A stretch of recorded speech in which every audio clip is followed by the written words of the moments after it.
is the 30th anniversary edition. And I want to find Giovanni's room and maybe the little friend, but I don't know if I'm actually gonna read it.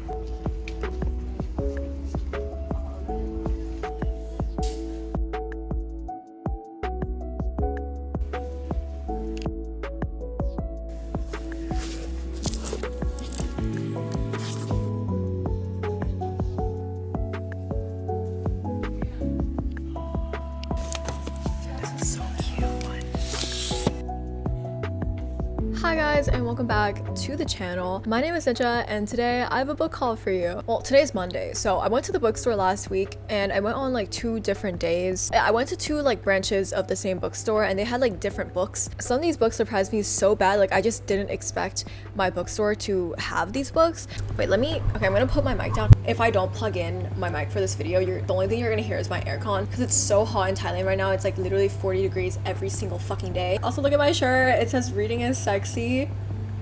Because it is. I bought the shirt like last year, I think. I literally wore it to school one day. So I was like, okay, am I gonna get sent to the principal's office or are teachers gonna think that it's cool? Because like, I mean, technically I'm promoting opening a book. My homeroom teacher is an English teacher. So when I walked into my homeroom, she was like, oh my God, I love your shirt, or like something like that. And I was like, okay, so I will not get sent to the principal's office. I went to the bookstore on like Monday and Tuesday. So these are all the books I got from Kino at Central World. So this is like the first set of books I got on Monday. The first book I picked up is The 7-Year Slave. This book, I've heard so many good things about this book, which means I have to pick it up, obviously. This is a book about a girl who ends up in this new apartment. Basically, that apartment has like a time glitch where it goes back 7 years and then she meets like this man who was living in that apartment 7 years ago. It is a romance and I've heard that the romance is like pretty heavy in this book. To be honest, if this book didn't have such good reviews and people pushing for other people to read it, it wouldn't be like the type of book I would usually pick up because I don't really like time travel that much, like in books or whatever, but I think this book will be really good. So yeah, I'm gonna give it a go, and obviously if I really like it, I'm gonna read her other books. This next book is a book that I've been wanting to read for a very, very long time. I've heard such good things about it as well, and it is Dance of Thieves. The author of Powerless, Lauren Roberts, said this is one of her favorite books, which is the first reason why I wanted to pick it up. I heard that it is enemies to lovers to enemies to lovers, and I'm guessing, I haven't read it yet, but I'm guessing that there's gonna be like some sort of like betrayal, and I'm so excited for that. Also, I saw someone complain that this book is too heavy on the romance and too little on the fantasy, and that is right up my alley because I love like a good fantasy book with like a heavy romance plot and a fantasy as like a subplot. Honestly, it got me into fantasy and I would like to develop into higher fantasy, but I don't know, it's just like a feel good sort of like genre. I just feel very happy reading like romantasy with like heavy romance. You can't escape the romance, okay? It's like all over my shelves. If a book doesn't have romance, would I really read it?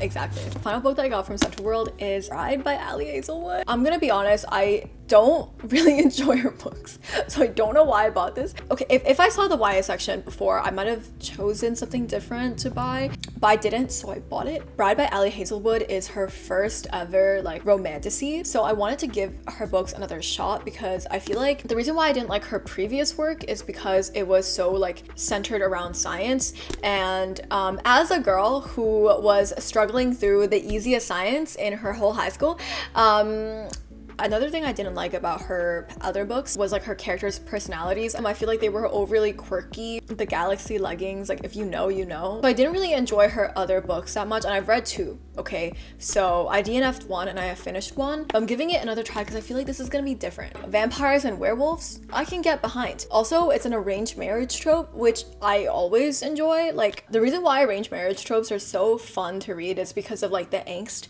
and the banter. It's like enemies to lovers, but you hate them more because you're forced to live with them. I don't want to say it's forced proximity though, because I actually don't really like forced proximity that much. Forced proximity and one bed trope, it gives me the same vibe. There's not really one bed, okay? Like you can sleep on the floor. I do think the one that was done well is, oh my God, I'm literally giggling thinking about it. It's The Ballad of Never After. I know that some people are really upset about the one bed trope in that book, but I was like, I just want them to get a little bit of action. As like a smart reader, like going into YA. Like I just wanted like a little bit of action, and you know what, we got it. Tending to the wounds and like oh my god, that book is so good. Okay, I'm sorry, I'm not even talking about that book, I'm talking about Bride. So yeah, those are all the books I got from Kino at Central World. The next day I went to Siam Paragon. Okay, I'm the Thai person here, so I say what is right, and I went to the Kino there as well. Anyways, so my original plan was not to buy anything because I just bought these like gorgeous boots that were like $100, and I just was not gonna buy anything else that day. And you know, things happen. So I walk into the bookstore, and the first book I see is this book. Oh my god, obviously I had to pick it up. Like that was the most logical thing to do, was to pick up the book. I hope this doesn't find you, and I am so excited to read this book. I've been wanting to read it for a very long time because I've been following the author for quite a while. So this book follows a pathological people pleaser. You're Losing Me by Taylor Swift. She is like really smart, and they're academic rivals. So since she's a people pleaser, she doesn't want to piss anyone off, so she's not going to go up to someone and be like, I don't like you. So what she does instead is she drafts up these like rant hate emails and address them, but she never sends them, and she just keeps them in her drafts, and she's like, what harm could that do? It's like the same premise of To All the Boys I've Loved Before, but if Lara Jean sent hate mail instead of love letters. A bunch of the letters were actually about her academic rival, and he ends up reading them. Also, it's a standalone, and I haven't read a standalone in a very long time. I've just been diving into series after series, and I feel like it's time for a palette cleanser, and I think this is perfect. Okay, this is the exciting part, and if you're not yet excited, you should be excited, because when I saw these books in the store, I was so shocked and blown out of my mind. I was like, how do these exist? So since I live in Thailand, I get books slower than the rest of the world. So I've always hated that. I've hated like getting books slower and like whatever, but I've never been more thankful. Can you believe that I'm holding the original cover of Magnolia Parks in my hands? Because I cannot. The story is basically about this like elite society group of friends. Imagine Gossip Girl, but set in London instead of New York. I've read like a little bit of it already, but I decided to DNF it after they changed the cover. I do want to say that I understand why they changed the cover. I feel like if you put this in a bookstore, if people come in and they've never been on Book Talk, they've never heard of like the Magnolia Parks universe, this doesn't really give like rich people living in London, you know what I mean, and like a bunch of drama. Like it's kind of giving Cowgirl. But with that said, I do think that these covers are superior, and I understand why people want them back so bad, me included, because I absolutely hate the new covers. Like this is horrendous, okay? Like how can you go from this to this? I started grabbing this so fast, and then this was right next to it, so then I grabbed this so fast. This is the second book to the Magnolia Parks universe, and it's Daisy Hates. I'm guessing by the context clues of the title that the Daisy Hates books follow Daisy Hates, and then the Magnolia Parks books follow Magnolia Parks. If I'm wrong, please let me know in the comments down below. The back, it says, how many loves do you get in a lifetime? And the back kind of is giving like drama, Gossip Girl kind of vibe. So guys, I cannot believe I found this. Like my luck was crazy that day, and obviously I had to pick up the whole series. So then I picked up Daisy Hates, the third book in the series, also Daisy Hates. Look at the cover, it's so gorgeous. And then the fourth installment, which is a Magnolia Parks book. Look at the bow in the back. Guys, the back says, I'll wear it like a badge of honor forever that he loved me first, that he loved me at all. Have you ever had a love like that?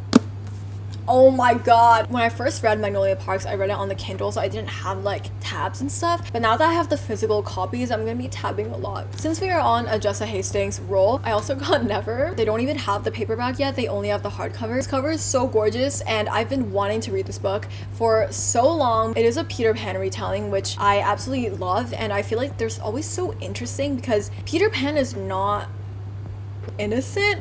I don't know. I feel like there's something very creepy about the story that it could be interpreted in so many different ways. What people actually imagine like the dark side of Peter Pan to be. Like I find it so interesting. I'm gonna read you an excerpt of the blurb of Never because I feel like that's the easiest way to do it. There's also no blurb on the back of this because it's a hardcover, so I'm just gonna read it from like Amazon. Okay, so it says, growing up, Daphne always knew Peter Pan would come for her, the way he'd come for her mother and her grandmother Wendy before that. Their stories are all the same. The forever young boy at their window after their 13th birthday and the shimmering magical land behind a star. When Peter doesn't show up for Daphne until she's 17, inexplicably full grown and with no excuse for his tardiness, Daphne doesn't know what to think. Still, she has always been told that Peter Pan is her destiny. It's beyond choice to take his hand and leap into the stars no matter what comes next. That is going to be all for my book haul. Thank you so much for watching. I love you guys so much, and I will see you in the next one. Bye!